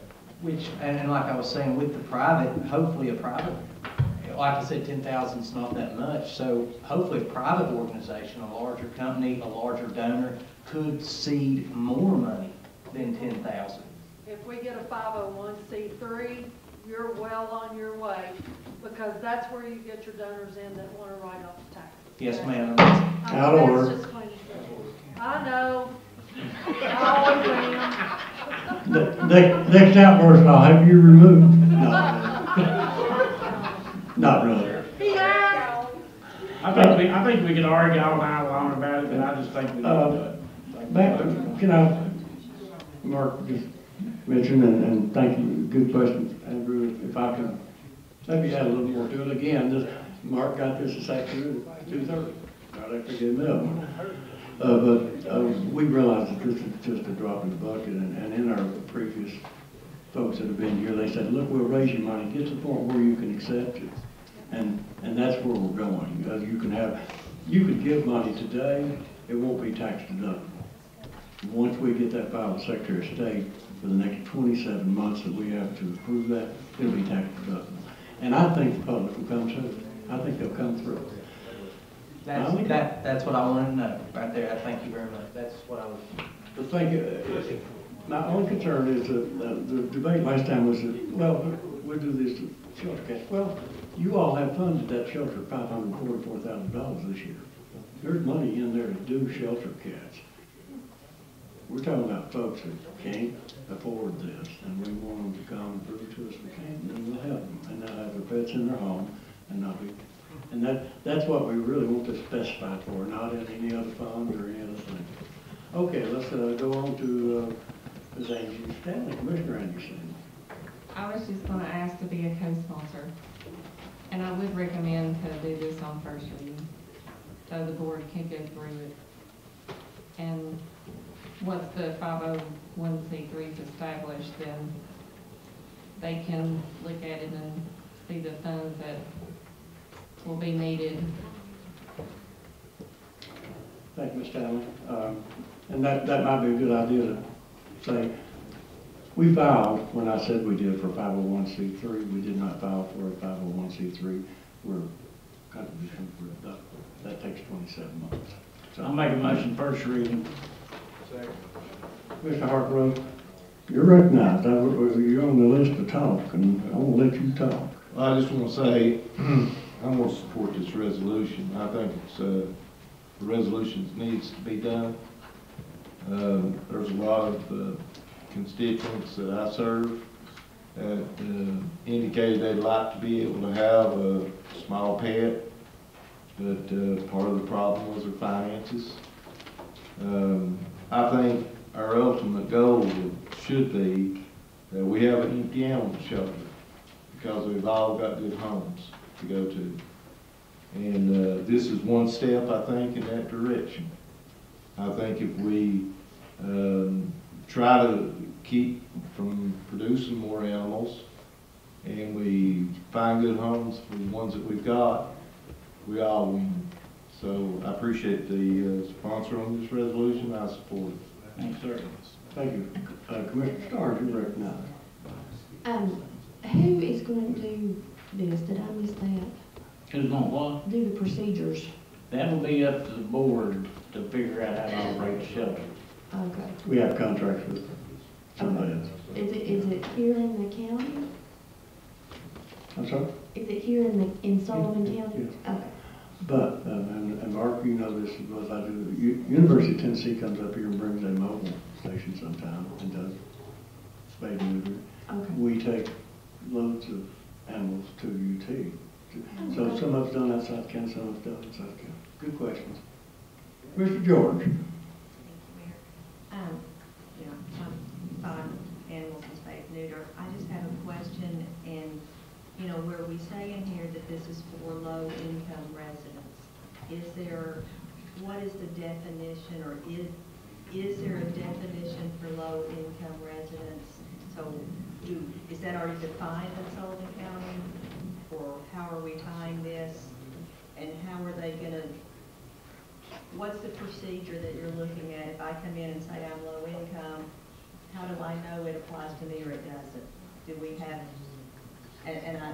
is there a set in Sullivan County that you're low income if you're here, and that's what we're going for? Just for clarification. Well, I know when we had a resolution before, it was brought up about recognizing federal poverty guidelines. Okay. And so the board will have to use some type of determination of federal poverty guidelines. Okay. And that's based on income. So if you have two people that are on fixed income Social Security, they more than likely are on federal poverty guidelines, some of the older people. That's kind of like what Mr. Hargrove talking about, some of the older people. Oh, I'm for it. I just, you know, as I said, when you put this out there, as if somebody does apply, I want them to know they apply. I mean, that's what I'm asking for, is how do we tell people, you know, well, if your Social Security, I mean, if you make under 15, I mean, where is that? So I don't want to show up with my pet and think that you're going to pay to neuter it, and you say, where's your income tax? You have to prove that you know, you're at this. I just need clarification on how that is defined so that people know it does fit them or it doesn't fit them, or what they have to do to prove it. And if those are going to come later, or if there's, I just didn't know what the definition. I think the original resolution had all that information in it. They've just not been attached to it. Can we If I could refer you to the resolution. Can we tag something just so we Yeah, know? we're going to vote on it next month. We're not going to do Okay, that. but Next just work. when you do, would you do? Yes, ma'am. Can I refer you to the resolution of the last resolving clause? Be it further resolved that the council and budgets will develop rules, regulations to determine eligibility guidelines for the program and implementation thereof. I believe that answers your question. Yeah. Does it? Okay. Now let's go to the resolution. Commissioner Shaw. It's gonna be on first reading. Yes, sir. You can be prepared next month, okay? I'll save my remarks. Thank you, sir. Merry Christmas. I couldn't talk you into running tonight, could I? Mr. Street, you're recognized. Mr. Chairman, if I'm not wrong, I think contributions to Sullivan County are tax deductible. The statement's been made several times here that, or it seems to me they're saying that if we create this nonprofit, the contributions will be tax deductible. Contributions to Sullivan County are tax deductible too. If that makes a difference to anybody, I just want to raise that issue. That goes back to when I came out of college. In between law school, I did tax returns. And I'm pretty sure contributions to the local government, state government, city government are tax deductible. Let me be argumentative.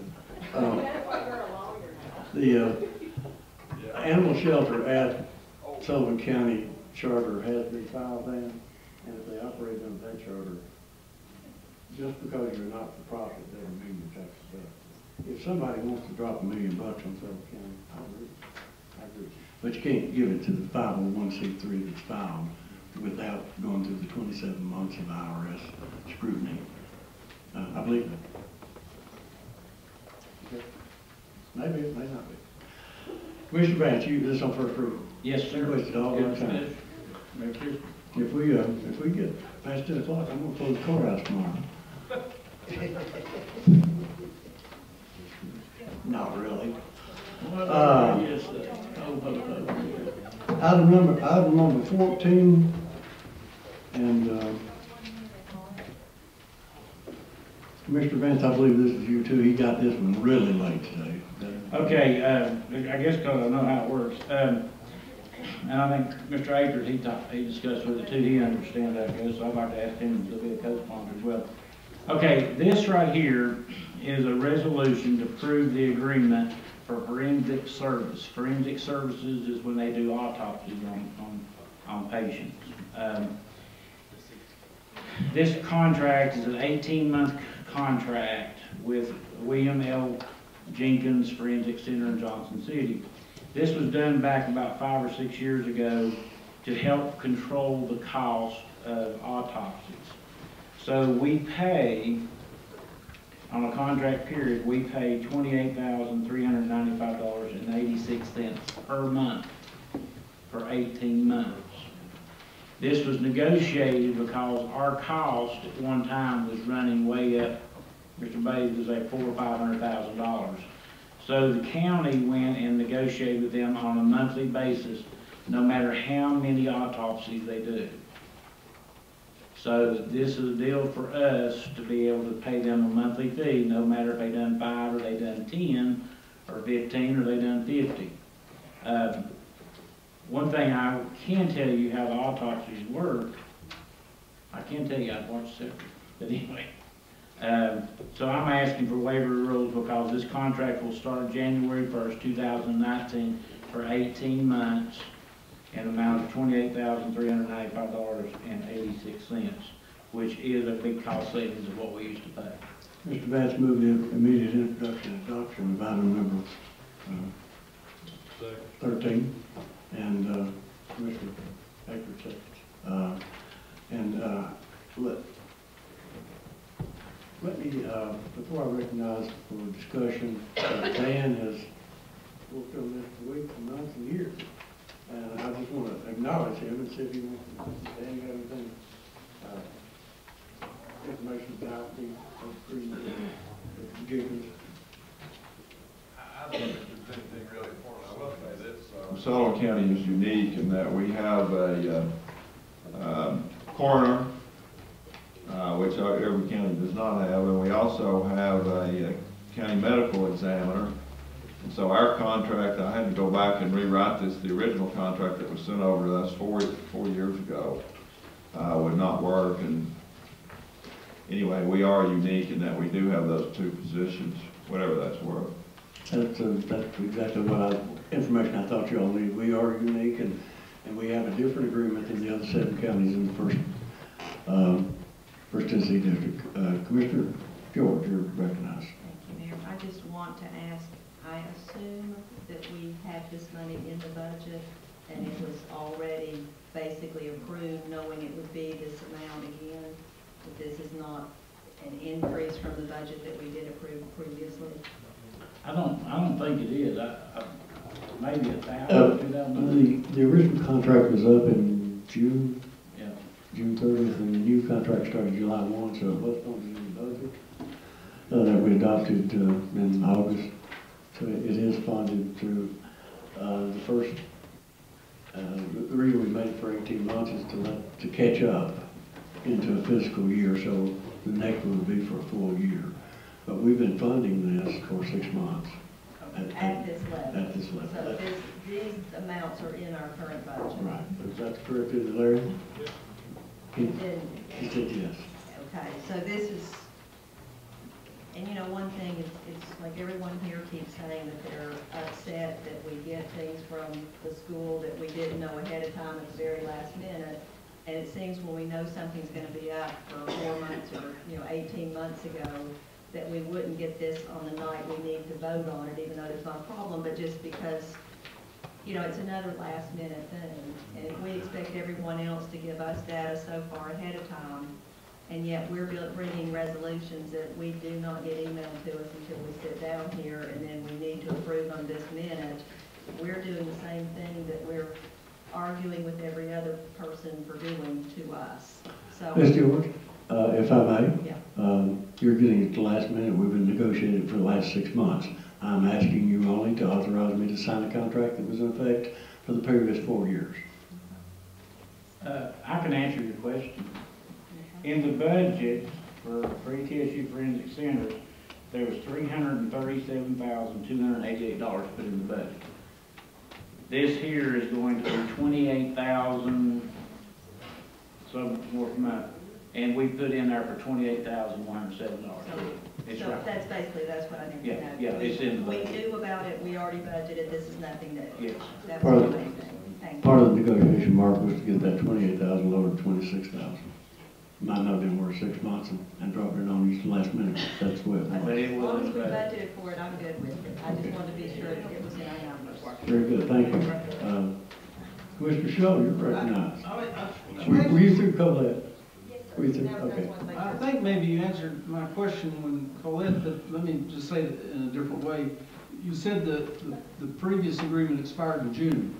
It did. And so was our previous rate at about what this rate is? I believe it was 28,000. Okay. And when that expired, Pat, with the other counties in the First Development District, the 8 counties, we amended the original agreement to get us to the next month and see if we could get it here. And the last one I signed got us to 12/31. I remember the issue, I just didn't remember the number. Yeah, I tried to put them together this afternoon, but I finally figured it was going to get here. So I think it's 26, I'm pretty sure it's 26 and change. Commissioner Locke, As a lot of time over there, haven't you, Hunter?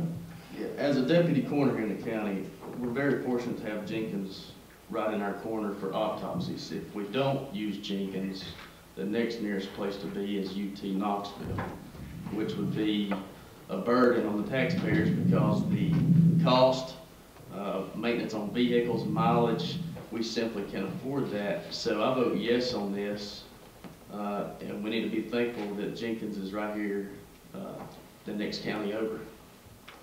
Thank you. Mr. Akers, We didn't have a plan, but it's pretty much echoing what Commissioner Locke was saying. I hope you all never have to have a loved one go to Jenkins, but for those of us that are there quite often, and as someone who deals with the aftermath of that, we are very lucky. I've worked in multiple counties in this state, and we are extremely lucky to have what we have. Yes, Knoxville has a brand new, huge forensic center for multi-counties down there, and but we've got a great opportunity. I mean, it's just extending it. It's in the budget. It's a great opportunity, and we're very lucky. Thank you, Commissioner. Mr. Vance. I'll call the question, and Mr. Akers and Mr. Hutton would like to be added as a co-sponsor, sir. So I tell you what, we'll vote on it. We'll let Angie. Oh, I didn't see her name come up. She just popped in there, and she just wanted to do something. What was her name? Sure, everybody votes in the affirmative. Everybody votes in the affirmative, will be recorded as co-sponsor. I work with everybody, it don't matter. Need 16 votes, we need it before 12/31. Madam Clerk, open board. I'll put nothing down my back.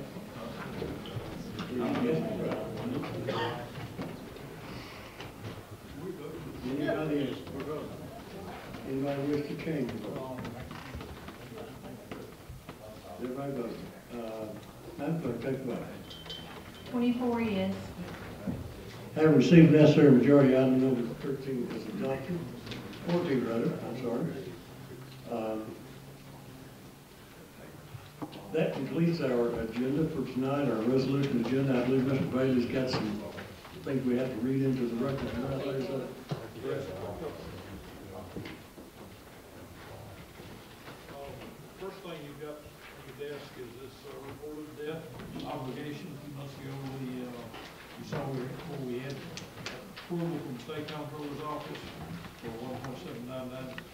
These are all tax participation note, we issued those notes at an interest rate of 1.89%.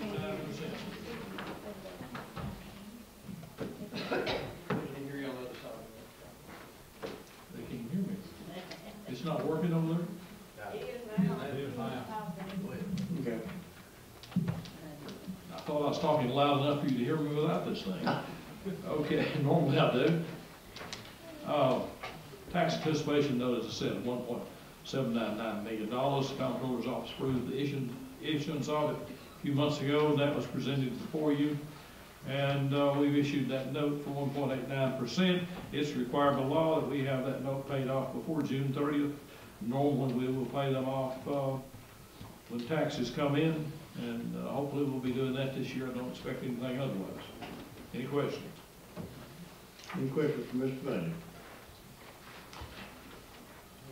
The other thing you've got before you tonight is this calendar for the approval of the budget process to get it approved and get it done by June 30th.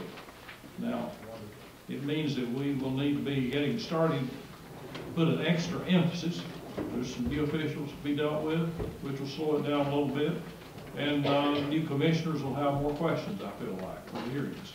And so I want to make it clear as to when the hearings would be, so people can think in terms of vacations and things like that. So it's very disruptive to get right in the middle of it. Some of them are going to be out for a week, and you really can't accommodate everyone. Some people just have to miss from time to time. But if you look at this schedule, we'll be putting out the requests to the departments 4th of January. Hopefully we'll get them back in on the 25th. That's 3 weeks. That's normally what we offer, because if you give people any longer than that, they forget the form and don't fill it out. I found that to be very correct. And once we get them in on the 25th, we will be putting them back out to the Administrative and Executive Committee on the 15th of February, approximately. And hopefully we'll get our hearings over with in 1 month and have them coming back for us to compile the entire budget document for the Budget Committee. And then the Budget Committee can get their work over with somewhere between the 5th of April and the 3rd of May, and present it for first reading on in the May Commission meeting, and then for final approval in the June Commission meeting. That's a schedule that can work, and we'll make our efforts to try to help the departments and so forth along the way to get those things along. Some have already asked questions. So get the school budget, I would advise the schools as what the expectation would be the 3rd of May, the 30th of May, and that way the Budget Committee would have it included in their document. So, and hopefully get it approved and get it in Nashville, the Comptroller's Office to approve it, and they can usually take, I won't sound critical since I used to work for them. They may take a few months to approve it, even though you know they've approved it. So, any questions? Any questions, Mr. Bailey? I believe your direction's clear, Larry. No questions, and heaven help that department. Any other, anything else? If there is not, it has been a pleasure to work with you tonight. It's not coming up on mine. I'm sorry. Thank you all. Okay, got you now.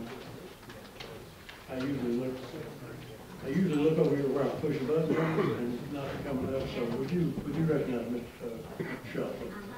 Thank you, Mayor. I'll be brief. You know, it's only natural that our constituents will come to us when they're concerned about some school issues. But I have no desire to supplant the school board. I respect them as elected officials in their own right with their own mission.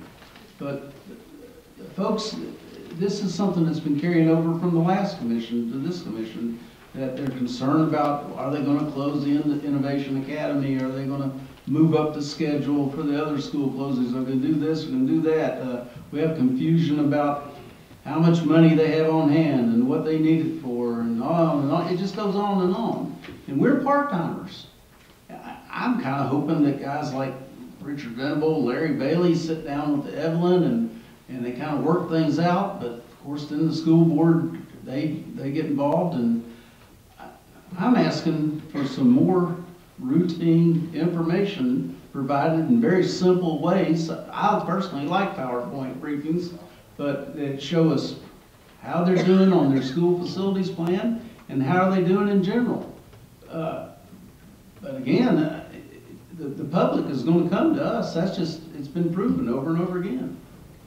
Thank you, Mayor. You're welcome. And Commissioner Carkle. Well, as everybody's aware of, we had a pretty good snowfall. And from what I understand, I want to compliment the highway department, the job they done. On the roads, trying to get the roads cleared. I'm sure they had a lot of difficulty time of trees down. I understand it was a very trying time. But, you know, the thing about it is, I didn't get too many calls at all. And I was snowed in. I couldn't get out of my driveway. But the highway department, I think, did a very good job of getting everybody a way to get a transportation. Great job. Thank you, Mr. Crawford. Yes, thank you, Mayor. I just want to say on behalf of this commission, many of you might not know, but Mr. Frank Horn, who's with us tonight, lost his father this past week. And just want to share with him our condolences and our prayers and our love for him during this time of loss. And again, I reiterate, thanks to the highway department as well. I got several calls. Thank you. And finally, This past Tuesday, along with Commissioner Cole, Commissioner Leonard, Commissioner Crosswhite, Commissioner Morrell, and Commissioner King, we recognized Sullivan East High School as a level 5 school. Very exciting for the kids, very exciting for the teachers. We recognized the teachers, give them a certificate. We talked to the kids and had a good time. Very supportive and very proud of those young men and women, and very proud of Principal Hare for the job that he's doing up there with those young folks. It was just an amazing morning, and I appreciate all the commissioners that attended that, and I also want to iterate on the highway department. I think this is the first time in 4 years that we didn't have to put it in 4-wheel drive to feed our cattle in Chincopen, so we want to thank them for that. And also, I want to say Merry Christmas to each and every one of you and Happy New Year. I think this commission has done an extraordinary job since we've got here. We're working together well. I think all 24 of us as a body are doing extremely well with working with each other. And there's nothing that we can't, I mean, the sky's the limit 2019 if we keep doing what we're doing and moving Sullivan County forward. And I'm just happy to be a part of working with each and every one of you. So like I said, Merry Christmas and thank you. Mr. Mayor, I know it was brought up during the discussion for the sewer line for the middle school. I would like to ask for yourself and Dan Street and Evan Rapalowski to meet with the city of Bristol about the concerns of the county and the sewer agreement, and report back to us in January. Can you do that? I can report it back to you right now, if you'd like. Please We'll do it in January. Thank you, Mark. We'll do that. See, we have Commissioner Akers who's on the board. I want to reiterate, you know, we voted earlier about with the partnership part 2 and the rail and the block grant and all that. And I know there's I don't want to say a resolution or certificate, and about Sullivan County being certified with ACT readiness reward and all that. And I was in another meeting earlier this week, and that was brought up. I just don't think that got enough publicity about what a great deal that is, or what a big deal that is, that of workforce readiness with these industrial parks that we have. We've got a lot of good things really happening. We get bogged down in some other stuff sometimes, but we really do have a lot of good things happening from a workforce development situation. And so take time to find out about it. I mean, it just kind of got a blurb in the newspapers and some other stuff. We're one of two in East Tennessee, right? Just us in Hawkins County. Yeah. Yeah, and so. Two in East Tennessee now. Yeah. Hopefully, 6 more coming. Yeah, yeah. And so that's part of, regionalism gets brought about, but the whole region wins in that way when we're all trying to focus that way. Like I said, with the rail spur and having all that, not everywhere has that. We just happen to have it in Bristol, but that's what companies are looking for. There is a company that's there that's looking to expand, and that would be a big deal for them and to keep them here. And so as we're talking about jobs and that kind of stuff, we've got a lot of really good stuff going on. Sometimes we just don't toot our own horns enough. Thank you, Zach. Appreciate that. Angie Stanley. I would like to echo what Terry was talking about with the highway department too. I would ask that all the commissioners here call Scott if it was to snow or whatever, or call your supervisor in your area, the foremen, and ask them if you could go out here and ride with them. It's an experience. And whenever they come to us telling us about their equipment and what they do and what they need, then we can relate to that. Same way with like the sheriff's department stuff. Go out here and ride with them. And experience what these men and women do every day in their job.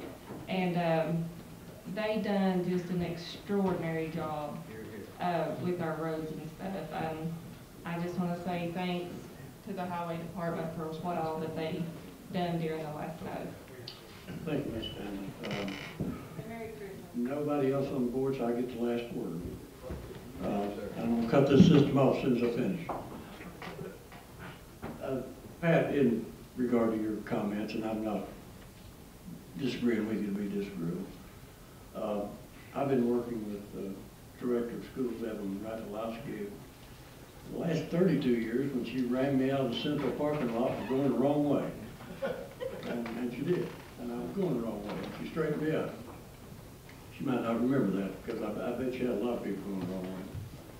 About 6 months ago, we met with Evelyn and school board chairman and offered on your behalf to fund half of a project manager, and we knew we'd called it the wrong thing. Project consultant, we offered to fund half on your behalf, and that was turned down. I think that was a turning point, and I will leave that with you. Everybody have a very Merry Christmas, and be safe. We adjourn.